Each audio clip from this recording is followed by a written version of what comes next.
जाने के बाद भी उनके होने का एहसास बना रहता है। ऐसी एक शख्सियत थी, मुस्कुराते चेहरे, सौम्य व्यक्तित्व, ओजस्वी वाणी के साथ बुलंद हौसलों की धनी सुषमा स्वराज, जिनका पार्थिव शरीर आज पंचतत्व में विलीन हो गया। प्रधानमंत्री नरेंद्र मोदी, भाजपा अध्यक्ष अमित शाह और वरिष्ठ पार्टी नेता लालकृष्ण आडवाणी समेत केंद्रीय मंत्रियों, बीजेपी के वरिष्ठ नेताओं और तमाम कार्यकर्ताओं ने उन्हें अंतिम श्रद्धांजलि अर्पित की और उनकी सुषमा स्वराज की अंतिम विदाई में ये सभी लोग मौजूद रहे। उनके अंतिम सफर पर आइए डालते हैं एक नजर। अपनी साड़ियों और लाल बिंदी के लिए देश विदेश में जानी जाने वाली और जीवन भर भारतीय संस्कृति की मुखर आवाज रहीं सुषमा स्वराज जब अंतिम यात्रा पर निकली तो उनका पार्थिव शरीर लाल जोड़े में लिपटा हुआ था। दिन भर पहले उनके आवास और फिर बीजेपी मुख्यालय में श्रद्धांजलि देने वालों का तांता लगा रहा और फिर दिल्ली के लोधी रोड स्थित विद्युत शवदाह गृह में उनका अंतिम संस्कार किया गया। लंबे सियासी करियर में तमाम पदों पर रह चुकी सुषमा स्वराज को पूर्ण राजकीय सम्मान के साथ विदाई दी गई। सुरक्षा बलों के जवानों ने उन्हें अंतिम श्रद्धांजलि दी और उसके बाद शुरू हुई उनकी अनंत यात्रा।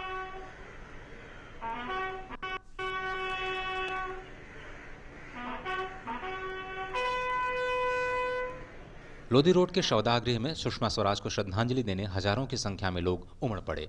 प्रधानमंत्री नरेंद्र मोदी खुद सुषमा स्वराज को अंतिम विदाई देने मौजूद थे। भाजपा अध्यक्ष अमित शाह और वरिष्ठ पार्टी नेता लालकृष्ण आडवाणी समेत तमाम कार्यकर्ता अंतिम श्रद्धांजलि अर्पित करने के लिए स्मशान घाट पहुंचे। पीएम मोदी हो या फिर आडवाणी, जिसने भी सुषमा स्वराज को देखा उनकी आंखें नम हो गईं और गला रुंध गया। पीएम खुद आडवाणी जी को संभालते दिखे। इसके अलावा रक्षा मंत्री राजनाथ सिंह, बीजेपी के कार्यकारी अध्यक्ष जेपी नड्डा, तमाम केंद्रीय मंत्री और बीजेपी के वरिष्ठ नेता भी अपने नेता को अंतिम विदाई देने के मौके पर मौजूद थे। एनडीए के कई वरिष्ठ नेताओं समेत विपक्षी सदस्य भी उनके अंतिम संस्कार के समय विदाई दे रहे थे। इससे पहले एम्स से लाए जाने के बाद बुधवार सुबह उनका पार्थिव शरीर जंतर मंतर स्थित आवास पर लोगों के अंतिम दर्शनों के लिए रखा गया था। वहां पर हजारों लोगों ने आकर उन्हें नम आंखों से श्रद्धांजलि दी। राष्ट्रपति रामनाथ कोविंद उन्हें श्रद्धांजलि देने पहुंचे और परिवार को सांत्वना भी दी। उपराष्ट्रपति एम वेंकैया नायडू भी सुषमा स्वराज को आखिरी विदाई देने पहुंचे।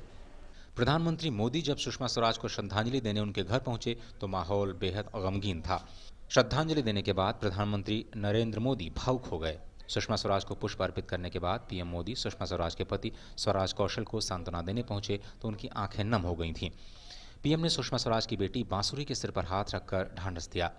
बीजेपी के कार्यकारी अध्यक्ष बीजेपी के राष्ट्रीय कार्यकारी अध्यक्ष जेपी नड्डा ने भी पार्टी के वरिष्ठ नेता को श्रद्धांजलि दी।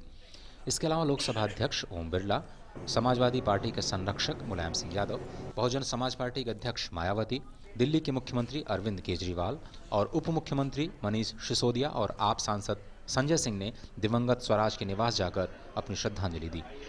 स्वराज को श्रद्धांजलि देने वाले अन्य नेताओं में तृणमूल कांग्रेस के डेरेक ओब्रायन, योग गुरु रामदेव, भाजपा नेता हेमा मालिनी, केरल के पूर्व मुख्यमंत्री ओमान चांडी और नोबेल पुरस्कार से सम्मानित कैलाश सत्यार्थी शामिल हैं। जंतर मंतर स्थित आवास पर श्रद्धांजलि के बाद सुषमा स्वराज के पार्थिव शरीर को अंतिम दर्शनों के लिए सजी गाड़ी में बीजेपी मुख्यालय लाया गया। हिंदू रीति रिवाज के मुताबिक पूर्व विदेश मंत्री को सुहागन की तरह सजाया गया था। माथे पर उनकी पहचान रही बड़ी सी गोल लाल बिंदी लगी थी और शरीर पर सुहाग की निशानी लाल चुनरी थी, जिसे वो अक्सर करवा चौथ पर पहनी देखी जाती थी। सुषमा की बेटी बांसुरी भी उनके पार्थिव शरीर के साथ थी। वह श्रद्धांजलि के फूलों को सुषमा के चेहरे से हटाती रहीं। सुषमा के अंतिम दर्शन के लिए बीजेपी कार्यालय में बड़ी संख्या में कार्यकर्ता पहुंचे। यूपी के सीएम योगी आदित्यनाथ ने बीजेपी दफ्तर में पूर्व विदेश मंत्री को अंतिम विदाई दी।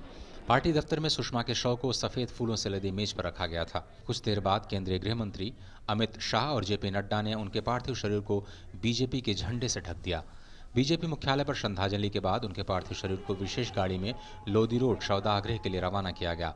पार्थिव शरीर को ले जा रहा वाहन जैसे ही सड़क पर आगे बढ़ा, लोग उनके अंतिम क्षणों को कैमरे में कैद करने लगे। सुषमा स्वराज पंचतत्व में विलीन होने के बाद अनंत यात्रा पर रवाना हो गई हैं, लेकिन देश के करोड़ों लोगों के दिलों में हमेशा मौजूद रहेंगी। दिल्ली से सुधाकर दास, नीतेंद्र, शैलेंद्र, राजेश राज, अनुज, सुधीर, धीरज और मेघना के साथ news night desk, DD news. Sushma Swaraj के निधन की खबर से हर कोई